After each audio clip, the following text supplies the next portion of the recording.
A year after, I was confirmed to be the fake heiress. My friends all said I'd changed. I was no longer arrogant or extravagant, no longer desperately chasing after a moment of genuine attention from my mom and dad, nor was I trying to win Barry's love. The harsh reality of my financial struggles wore me out, and it taught me that love was the most useless thing in the world. I became what they wanted, passive, and no longer battling for anything. When Barry brought the real heiress home again later, I just quietly went to the guest room, quietly waiting to surrender everything to the real heiress. But everyone who wanted me to be compliant was furious, asking why I wasn't making a scene anymore. It was dawn when Barry brought the real heiress home again. I didn't make a scene. I just forced myself out of bed, exhausted, and quietly went to the guest room. As I walked past Scarlett, she sweetly tugged on my hand. Arya, you've misunderstood me. I just came to get the necklace I left behind last time. I'm not trying to steal Barry from you. Barry frowned, about to scold me for being dramatic and possessive, just like he used to. But I cut him off, speaking calmly. I know, I only married him because I took your place. He was always meant for you. Honestly, I'd come to terms with it long ago. Arranged marriages among the elite were never about personal feelings, but about family background. When my identity as a fake heiress was exposed, Barry had immediately suggested divorce. I'd cried and screamed, starved myself, and threatened to end it all, just to cling to the title of Mrs. Miller. But what was the point?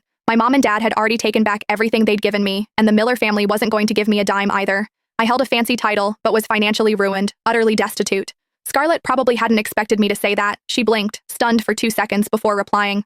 Oh, good, I'm glad. I was worried you'd be upset about me starting as Barry's personal assistant at his company. She knew my sensitive spot. She knew I hated her getting close to him the most. I clearly caught the triumphant glint in her eyes, but I just nodded calmly. That's perfectly fine. Once you've gotten some experience, you can take over the whole group. Mr. Hayes, your dad will be thrilled. I brushed her hand away. Sorry, I'm a bit tired after delivering food all day. I'm going to lie down for a bit. You two carry on. The guest room door slowly closed, and I wearily shut my eyes. A cold, hollow ache settled in my chest, like a draft from a broken window in winter, slowly freezing me from the inside. Just as I was drifting off to sleep, I suddenly heard the guest room door violently kicked open. Barry stood by my bed, his face dark. He asked me, "What game are you playing now? What game could I be playing?" This past year, major companies had blacklisted me everywhere. I ended up delivering packages, doing food delivery, and even live streaming. The spirit of a princess was long gone. Now, I was a hedgehog, stripped of its quills, yet he still feared I might prick someone.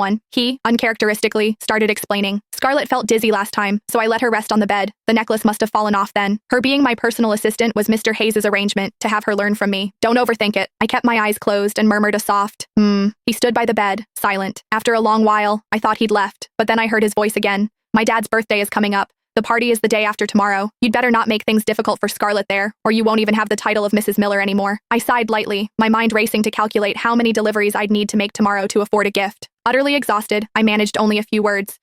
Got it. I scraped together enough money at the last minute before the store closed and rushed in to buy a gift. By the time I arrived at the hotel, I noticed everyone's expressions were grim. Scarlett was the first to laugh out loud. Arya, how could you come to a party dressed in your delivery uniform? So many people are here today. At least